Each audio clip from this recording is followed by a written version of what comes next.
नमस्कार साथियों, public 24/7 YouTube channel पर आपका स्वागत है। आज हमारे साथ आईपीएस अधिकारी 81 बैच के श्री आनंद कुमार जी। शैलेंद्र सिंह एक पुलिस अधिकारी उत्तर प्रदेश में, उनके साथ 2003, 4, 5 में जो घटनाक्रम घटता है उसको लेकर हम चर्चा के लिए आए हैं। नमस्कार आनंद जी। नमस्कार। आपका स्वागत है हमारे चैनल पर। धन्यवाद। एक पुलिस अधिकारी के नज़रिए से जब हम देखते हैं, जी शैलेंद्र सिंह एमएमजी बरामद करते हैं, जी केस फाइल करते हैं, जी उसमें एक पोटा का एक्ट भी लगा जी। देते हैं। मुख्तार अंसारी जी उसमें ट्रैप हो जाते हैं। जी इस आधार पर उनके साथ उस समय के राजनीतिक दलों के लोग दुर्व्यवहार भी करते हैं, जी उन्हें अपनी नीति को बदलने के लिए मजबूर भी करना चाहते हैं, जी जिसको वो नहीं कर पाते हैं, जी जो कि एक पुलिस अधिकारी को करना भी नहीं चाहिए। जी। उसकी वजह से उनके साथ दुर्भावना से काम किया जाता जी। है। क्या किसी पुलिस अधिकारी को इस तरीके से मजबूर करना ये राजनेताओं की जरूरत है, हकीकत है, या उनकी गलत नीतियां हैं? देखिए राकेश जी, ये जो भी कुछ हुआ उनके साथ वो अपने आप में अत्यंत दुर्भाग्यपूर्ण था, और ये भी तब जबकि उन्होंने एलएमजी बरामद की और उनके पास इसके पुख्ता सबूत थे, और वो सबूत या एविडेंस जो उनके द्वारा सर्विलेंस किया जा रहा था उसके भी उनके पास सबूत थे। उस सब के बावजूद एलएमजी बरामद होती है, सबूत हैं उनके खिलाफ, और तो उनका जो भी केस रजिस्टर्ड उन्होंने किया अपने आप में उचित कार्रवाई की थी, और हर कोई जो भी पुलिस ऑफिसर होता उसे यही कार्रवाई करनी चाहिए थी जो कि उन्होंने की थी। अब इसका दूसरा पार्ट है कि उनका हैरेसमेंट शुरू होता है, उनको परेशान किया जाता है, उनसे कहा जाता है कि आप विड्रॉ कर लें, आप ऐसा करें न करें, और उसके बाद उनको इतना परेशान किया जाता है कि उनके खिलाफ केस भी रजिस्टर्ड होता है, उन्हें वो त्याग पत्र भी देते हैं, और अंत में जेल में भी जाना पड़ता है। तो मैं इस विषय में सबसे पहले ये कहना चाहूँगा कि सर्वप्रथम उन पुलिस अधिकारियों की ड्यूटी बनती थी जिन सीनियर अधिकारियों के आदेश के अंतर्गत शैलेंद्र सिंह काम कर रहे थे। मैं पिछले दिनों सुन रहा था, एक एक्स डीजीपी जो हैं वो उनके बारे में बता रहे थे कि उसके साथ ऐसा हुआ वैसा हुआ, और केस रजिस्टर्ड हुआ, डीएम के ऑफिस में कुछ भी आरोप ला करके जो है एक केस रजिस्टर्ड डीएम ने करा दिया, जो भी कुछ हुआ। परंतु पहला प्रश्न ये है कि उस समय के पुलिस अधिकारी एसटीएफ टीम में वो काम कर रहा था, तो एसटीएफ टीम के अंतर्गत जो भी एसपी रहे होंगे, डीआईजी रहे होंगे, आईजी रहे होंगे, उनके डीजी रहे होंगे, उनकी जिम्मेदारी बनती थी कि उस अधिकारी को प्रोटेक्शन देते। दुर्भाग्य से वैसा नहीं हुआ। चलिए, उन्होंने नहीं किया। वहां के उस समय जो भी डीजीपी रहे हों, उनकी ये नैतिक जिम्मेदारी बनती थी कि जो भी कुछ पॉलिटिकल लीडर्स उसके साथ करना चाहते थे उसको वो प्रोटेक्ट करते। दुर्भाग्य से उन्होंने भी ऐसा नहीं किया। हमारे उसमें बहुत से ऐसे प्रकरण आए हैं जब हमारे द्वारा कुछ कार्रवाई की गई, हम जब जूनियर लेवल पर काम कर रहे थे, और उस समय के जो भी नेता थे या पॉलिटिशियंस थे उनको वो पसंद नहीं आया, तो उस समय हमारे अपने वरिष्ठ अधिकारी जो थे उन्होंने हमारा प्रोटेक्शन किया, और जिसके कारण से हम निश्चिंत होकर अपना काम करते रहते थे। और यही स्थिति फिर हमने सीखा कि यदि हमारा थानेदार हमारे कहने के अनुसार यदि कोई लीगल उचित कार्रवाई कर रहा है और किसी पॉलिटिशियन या दूसरे लोग इन्वॉल्व हैं तो उनको प्रोटेक्शन देना ये हमारी जिम्मेदारी थी। और जब हम उनसे बात करते थे तो पहले कह देते थे कि देखो तुम्हारा नुकसान पहले बाद में होगा, पहले जो भी कुछ होगा हम उसकी जिम्मेदारी अपने ऊपर लेते हैं, तुम्हारा कुछ नहीं बिगड़ने देंगे। तो मैं समझता हूँ एक तो वहाँ की जो पुलिस लीडरशिप थी वो इसके लिए जिम्मेदार है, जिसने कि किसी भी लेवल पर किसी भी अधिकारी ने उनको प्रोटेक्शन नहीं दिया। नंबर 2,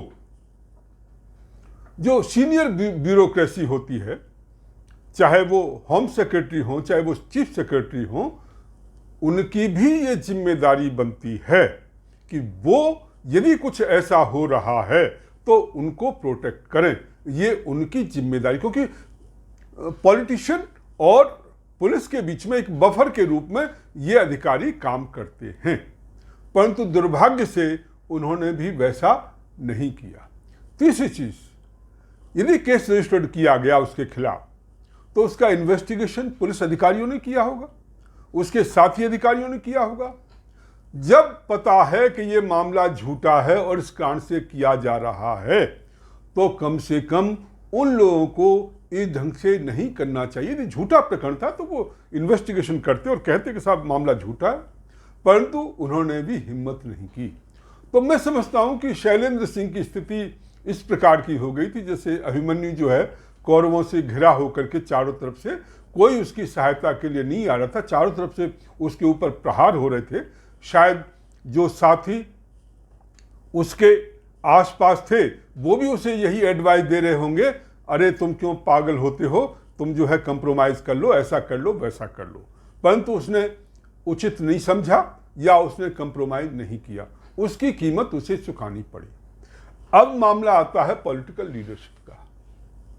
निश्चित रूप से ये पुलिस अधिकारी और ये ब्यूरोक्रेसी ये तो जिम्मेदार हैं ही, परंतु साथ में जिन्होंने भी पॉलिटिकल लीडरशिप के द्वारा जिन्होंने भी ये काम किया है, और यदि मुख्यमंत्री होने के नाते मुलायम सिंह इसके लिए जिम्मेदार हैं, और जैसा आ रहा है जानकारी में कि वो मुख्तार अंसारी जो हैं उनके बड़े निकट थे और उनको शेल्टर वो दे रहे थे, प्रोटेक्शन दे रहे थे, तो ये अपने आप में बहुत ही गलत हुआ है। और निश्चित रूप से इसके लिए उनके पास जाकर के ये जिम्मेदारी उनकी बनती है कि वो उसके लिए रिस्पॉन्सिबल थे और उनके खिलाफ भी कुछ न कुछ एक्शन, चाहे वो आज हो या कभी हो या कोर्ट के माध्यम से हो, जिस किसी माध्यम से हो, ये तीनों लोग जो हैं, तीनों पुलिस अधिकारी, ब्यूरोक्रेसी और पॉलिटिकल लीडरशिप, इन तीनों की जिम्मेदारी बनती है कि उसको प्रोटेक्शन देते। परंतु दुर्भाग्य से कई बार ऐसा होता है, कई बार पॉलिटिकल लीडरशिप जो है वो अनकंट्रोल्ड होती है, परंतु ब्यूरोक्रेसी या सीनियर पुलिस लीडरशिप वो जो है मामले को संभाल लिया करती।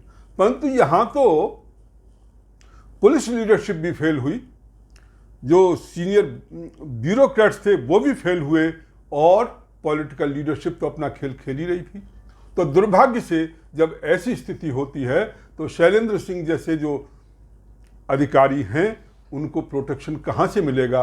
एक जुडिशरी का वो रहता है, पर जुडिशरी भी मैंने देखा है कि जब वो भी बहुत बार पॉलिटिकल लीडरशिप या जो ब्यूरोक्रेसी होती है उनके इशारों पर काम करने लगती है, उस समय जब व्यक्ति अकेला हो जाता है तो उसके सामने और कोई चारा नहीं होता और उसे इन परिस्थितियों से गुजरना पड़ता है जिन परिस्थितियों से शैलेंद्र सिंह को गुजरना पड़ा।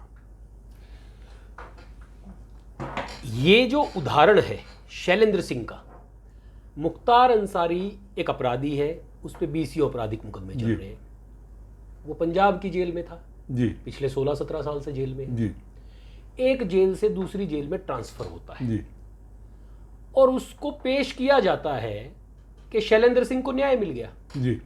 क्या 16-17 साल जो व्यक्ति जेल में है, एक जेल से दूसरी जेल में सिर्फ ट्रांसफर हो जाता है, क्या ये शैलेंद्र सिंह के लिए न्याय हो सकता है? देखिए, इसमें शैलेंद्र सिंह को तो खैर कोई न्याय प्राप्त नहीं हुआ है। उसको तो न्याय तब प्राप्त होगा कि उसके खिलाफ जिन्होंने झूठे केस रजिस्टर्ड किए, चाहे वो पुलिस अधिकारी थे और जिनके कहने पर किए गए, चाहे वो ब्यूरोक्रेट्स थे या कलेक्टर थे या वो राजनेता थे, उनके खिलाफ कार्रवाई हो। और उसने जो कष्ट झेला है झूठे केस में भी जेल में रह करके, उसके लिए उसे कंपनसेट किया जाए, उसके सम्मान को वापस किया जाए, या तो उसकी सेवाओं को बहाल किया जाए या उसे आर्थिक रूप से कंपनसेट किया जाए। जो भी कुछ तरीका उसको, जो उसके सम्मान को वापस दिलाने के लिए ये तरीके हो सकते हैं। जहां तक मुख्तार अंसारी का सवाल है, हाँ, अंतर एक हो सकता है कि शायद जिस ढंग से उनको फ्रीडम वहां पर मिली हुई थी या जितनी सुविधाएं वहां मिल रही थी, वो शायद सुविधाएं यहां पर हम ऐसी अपेक्षा करते हैं कि वर्तमान शासन में वो सुविधाएं उनको नहीं मिलेंगी और जेल वास्तव में एक जेल के रूप में होगी। तो इतना तो न्याय शायद उसके साथ होगा। दूसरी हम अपेक्षा करते हैं जो केस पेंडिंग पड़े हुए हैं और उसके उपस्थित न होने के कारण जिनमें डिसीजन नहीं हो पा रहा था या जिनमें निर्णय नहीं हो पा रहा था, तो उन केसेस में अब निर्णय जल्दी से जल्दी सुनाया जाए, उसे सजा मिले, ऐसी हमारी अपेक्षा है। तो ये अपने आप में न्याय का एक तरीका होगा यदि ऐसा होता है, क्योंकि पहली सरकारों और उनका जो सिस्टम जो था वो उसके प्रोटेक्शन में काम कर रहा था, उसको बचाने के लिए काम कर रहा था। तो जो भी काम हो रहा था उसको बचाने के लिए, इसलिए वो जेल में रहते हुए भी, मैंने जो सोशल मीडिया में पढ़ा है और डीजीपी साहब को मैंने कहते हुए सुना है कि वहाँ के, जहाँ भी वो जेल में थे, वहाँ के कलेक्टर, डीएम जेल में जाया करते थे और उनके साथ बैडमिंटन खेला करते थे। यदि ये सही है तो उन डीएम के खिलाफ भी केस रजिस्टर्ड होना चाहिए और उनके खिलाफ भी कार्रवाई होनी चाहिए, पहला काम। दूसरा, अब कम से कम उनके लिए शायद कुछ मछलियों का तालाब भी बनाया गया था और भी सुविधाएं जो हैं उनको प्रदान की गई थी, तो वो सुविधाएं शायद अब नहीं मिलेंगी और एक वास्तविक रूप में जेल कैसी होती है शायद उनको रियलाइज होगा और जल्दी से जल्दी केसेस का डिस्पोजल हो, उसमें उनको सजा प्राप्त हो। तो मैं समझता हूं कि शायद हम न्याय की तरफ थोड़ा जल्दी से पहुंच पाएंगे। मुख्तार अंसारी 17 साल से जेल में है। उत्तर प्रदेश की जेल में वो 2019 तक थे। 2019 में वो पंजाब की जेल में शिफ्ट हो जाते हैं किसी मुकदमे के रहते, और 21 में वो वापस आ जाते हैं जी। सिर्फ 2 वर्ष उन्होंने पंजाब की जेल में जो सुविधाएं कही जा रही है वो भोगी है जी। लेकिन उससे पहले जी 14 साल 15 साल वो यूपी की जेलों में ही रहे। बिल्कुल ठीक। वहां भी उन्होंने सुविधाएं भोगी। जी। अभी अभी मैं एक इंटरव्यू देख रहा था, मुख्तार अंसारी जी के बड़े भाई हैं जो लोकसभा सदस्य भी हैं जी। उनका कहना था कि आप ब्लैक और व्हाइट करके इन चीजों को नहीं देख सकते। एक अपराधी ब्रजेश सिंह है जो बनारस की जेल में बंद है, वाराणसी में, उसका 3 टाइम का खाना और उसकी चाय तक उसके घर से बनकर जेल के अंदर डेली जाती है। ये उनका कहना था। उसको वही सुविधाएं उपलब्ध हैं जो मुख्तार अंसारी को पहले 15-14 साल यूपी की जेलों में मिलती थी। तो एक सरकार एक अपराधी को सुविधाएं देती है, दूसरी सरकार दूसरे अपराधी को वही सुविधाएं उपलब्ध करा देती है। तो क्या अपराधी सत्ता के इस तंत्र का टूल नहीं बन गया है? हाँ, यदि ऐसा है तो निश्चित रूप से ये गलत है और मैं तो यही कहूँगा कि अपराधी जो भी हों उनके साथ समान व्यवहार और उनके अपराधों को देख करके, उनके अपराधों की गंभीरता को देख करके उनके साथ उसी ढंग का व्यवहार किया जाना चाहिए। यदि किसी को इस ढंग की विशेष सुविधाएं दी जा रही हैं, चाहे वो, और यदि दी भी जा रही हैं तो वो गलत हैं, और इसके आधार पर मुख्तार अंसारी को दी गई सुविधाएं सही नहीं ठहराई जा सकती। यदि आप चोरी करते हैं और दूसरा भी चोरी करता है तो इस आधार पर चोरी करना जो है वो जस्टिफाइड नहीं हो सकता कि क्योंकि दूसरा भी चोरी कर रहा है इसलिए आप भी चोरी कर सकते हैं। खैर, यदि ऐसा किया जा रहा है तो मैं समझता हूं कि वो गलत है और निश्चित रूप से ऐसा नहीं होना चाहिए। जो भी सरकारें हैं अपराधियों के साथ जब तक कड़ाई के साथ उनके साथ व्यवहार नहीं करेंगी, और 19 तक यदि रहा है वो यूपी की जेल में, तो उसे उस समय क्यों नहीं सजा दिलवाई जा सकी, ये भी एक प्रश्न है। इस दौरान क्यों नहीं वो जो केसेस जो उसके खिलाफ पेंडिंग पड़े थे उनका जल्दी से निपटारा क्यों नहीं हुआ, ये भी एक प्रश्न है। खैर, अब हम अपेक्षा करते हैं शायद अब आने के बाद ये जो है जल्दी से प्रारंभ हो सकेगा और प्रकरणों का निपटारा हो सकेगा। और जहाँ तक ब्रजेश सिंह का सवाल है, यदि ये सही है, ऐसा हो रहा है तो वो गलत है, नहीं होना चाहिए और वो रुकना चाहिए। और यदि नहीं हो रहा है तो उसके विषय में मुझे कुछ कहना नहीं है। परंतु हाँ, सत्ताएं, जब अलग अलग सत्ताएं आती हैं उनके अपने अपने लोग होते हैं और अपने अपने लोगों को फ़ायदा पहुंचाने की कोशिश की जाती है, जो कि गलत है। चाहे ये सरकार हो चाहे दूसरी सरकार हो, जिस किसी को भी हम अपराधियों को यदि हम शेल्टर देते हैं, अपराधियों को प्रोटेक्शन देते हैं और अपराधियों को आगे बढ़ाने की कोशिश करते हैं, वो अपने आप में गलत है।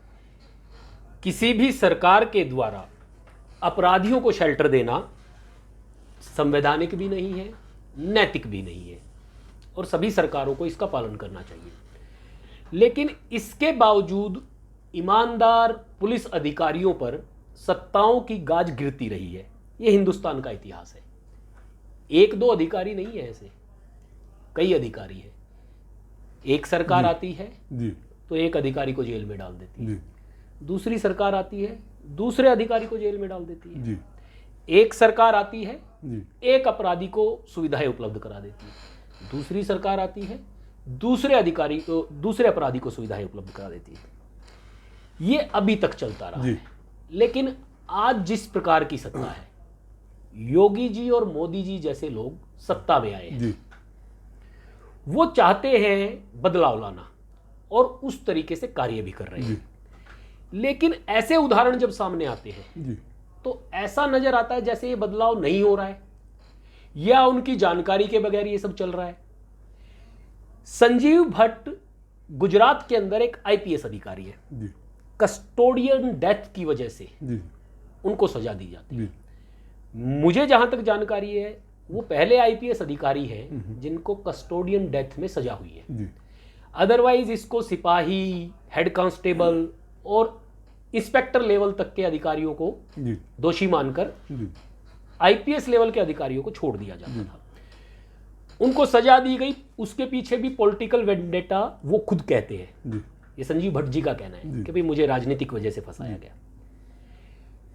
क्या किसी ईमानदार अधिकारी को पॉलिटिकल वेंडेटा की वजह से अपराधी साबित कर देना न्यायिक व्यवस्था के लिए ठीक हो सकता है? देखिए, आपने प्रश्न बड़ा अच्छा उठाया है। ये पुलिस अधिकारियों के सामने हमेशा ही इस ढंग का प्रश्न रहता है, चुनौती रहती है कि कैसे बैलेंस करें। एक तरफ ड्यूटी होती है, दूसरी तरफ पॉलिटिकल प्रेशर होता है, और उससे कैसे रास्ता बनाया जाए। कुछ लोग रास्ता बनाने में सफल हो जाते हैं, कुछ लोग नहीं बना पाते, और उसके कारण से उसकी कीमत उनको चुकानी पड़ती है। संजीव भट्ट जी का जो प्रकरण आपने सामने लाया है, मैं समझता हूं शैलेंद्र सिंह जैसा ही वो प्रकरण है। अब समस्या ये है कि कई बार ऐसा देखने को प्रतीत होता है, ठीक है, राजनीतिक लीडरशिप कुछ कर रही है, केस भी बना दिया गया, परंतु जुडिशरी क्यों ऐसे समय पर काम नहीं कर पाती?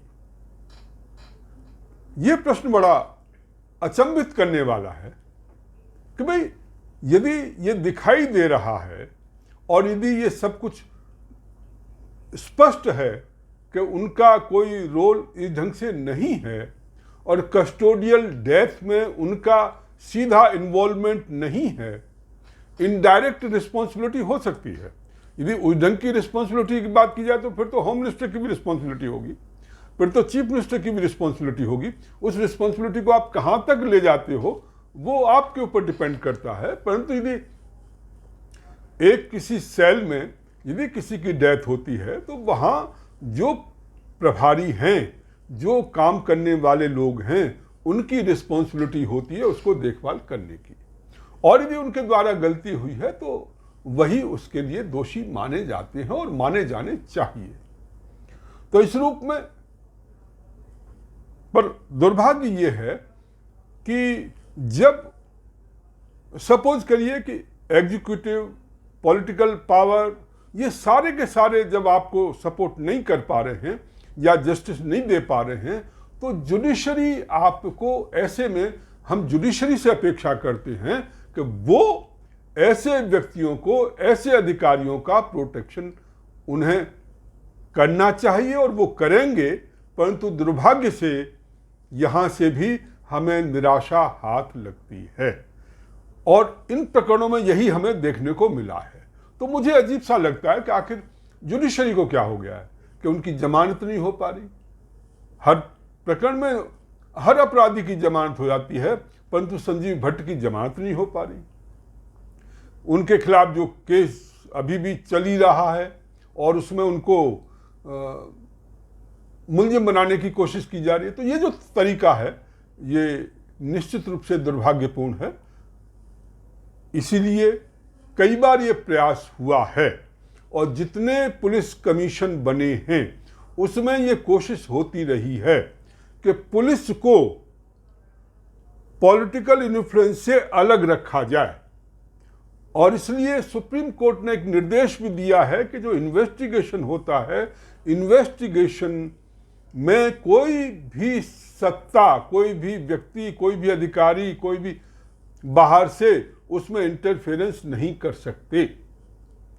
इस सब के बावजूद सुप्रीम कोर्ट ने निर्णय दिए हैं, सुप्रीम कोर्ट ने अपना डिसीजन दिए हैं, उस सब के बावजूद हालांकि समस्या जो है वो ज्यों की त्यों बनी हुई है। और वो चैलेंज जो कि संजीव भट्ट या शैलेंद्र सिंह या उन जैसे और कहीं कोई दूसरे लोग अपना जो फेस कर रहे हैं, वो चैलेंज आज भी उन पुलिस अधिकारियों के सामने है जो कि सही ढंग से काम करना चाहते हैं, परंतु पॉलिटिकल जो इन्फ्लुएंस रहता है उसको का जहां कहीं वो थोड़ा सा विरोध करने की या रोकने की कोशिश करते हैं तो उसकी कीमत उनको इस रूप में चुकानी पड़ती है।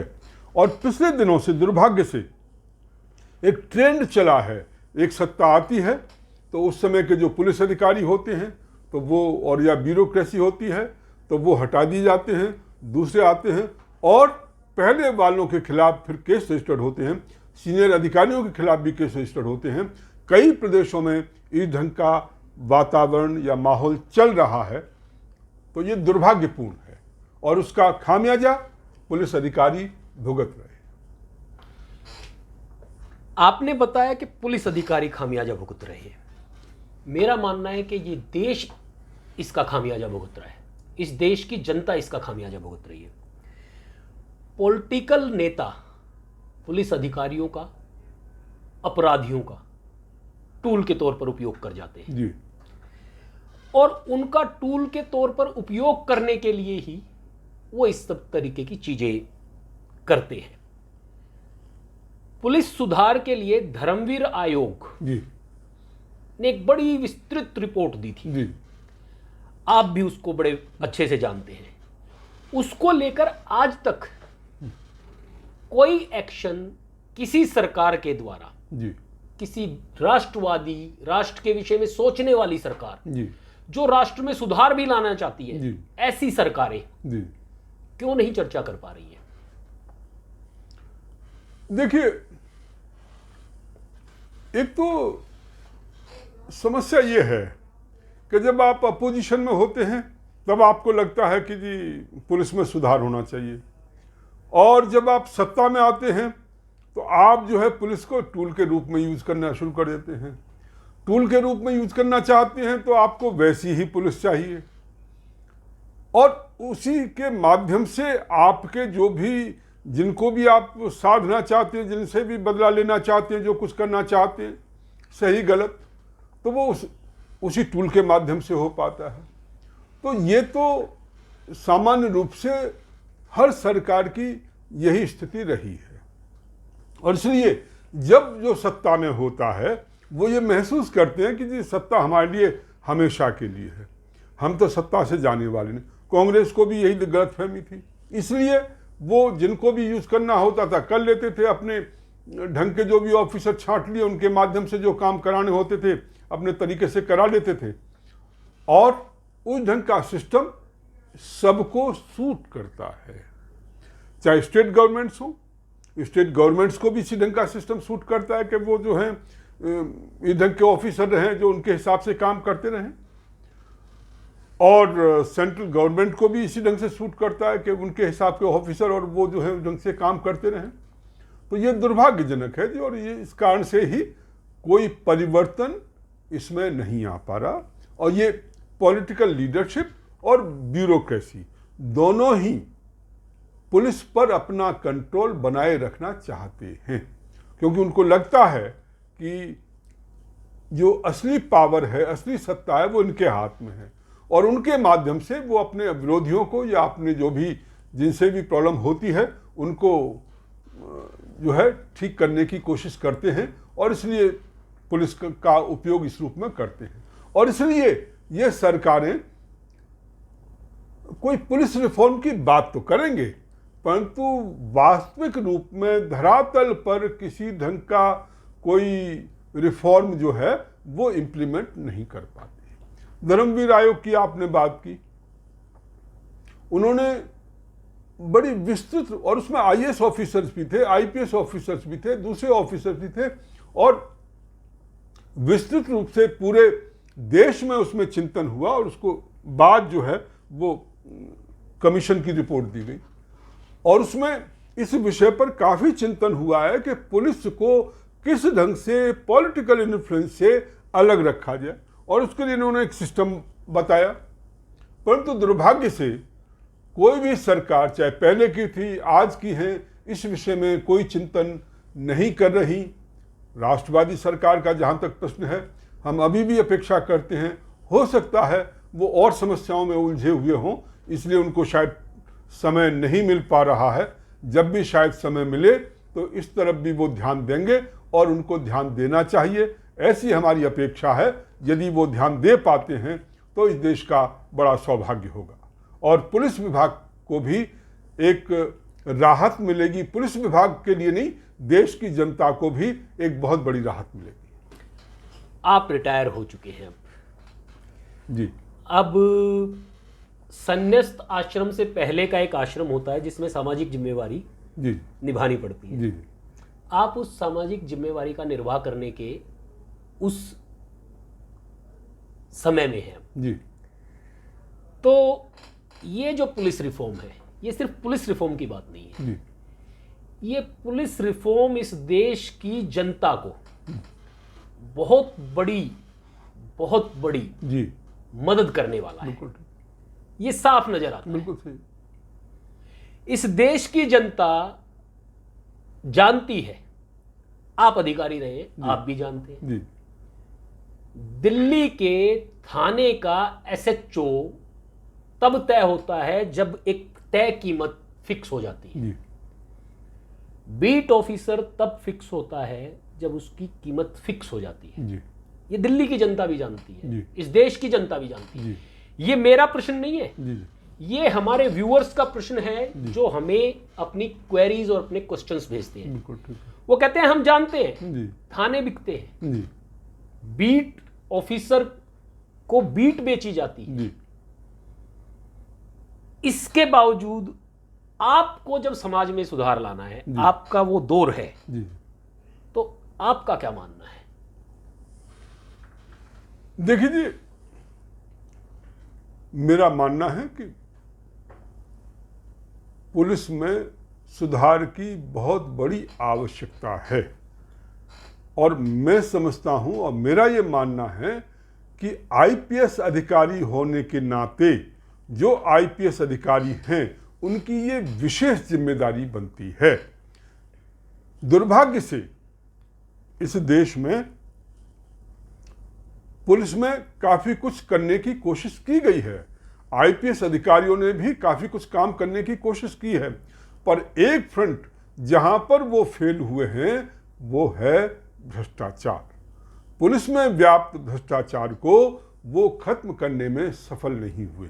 ये हो सकता है एक अधिकारी आया, उसने कुछ समय तक काम किया, उसने सही ढंग से काम किया तो भ्रष्टाचार का लेवल जो है वो कम अधिक हो गया, परंतु पूरी तरह से भ्रष्टाचार खत्म नहीं हुआ। उसका कारण जब तक एक समन्वित रूप से पूरे सिस्टम की ओवरहॉलिंग नहीं होती, पूरे सिस्टम में इस बात को लेकर कि हमें भ्रष्टाचार खत्म करना है, ऊपर से लेकर नीचे तक पॉलिटिकल लीडरशिप, उसकी भी ये विल पावर हो, उसका भी ये डिसीजन हो, ब्यूरोक्रेसी उसका भी ये डिसीजन हो, और पुलिस लीडरशिप इसका भी ये डिसीजन हो कि हमें पुलिस विभाग से, और पुलिस विभाग से नहीं और भी विभागों से ये करप्शन को खत्म करना है।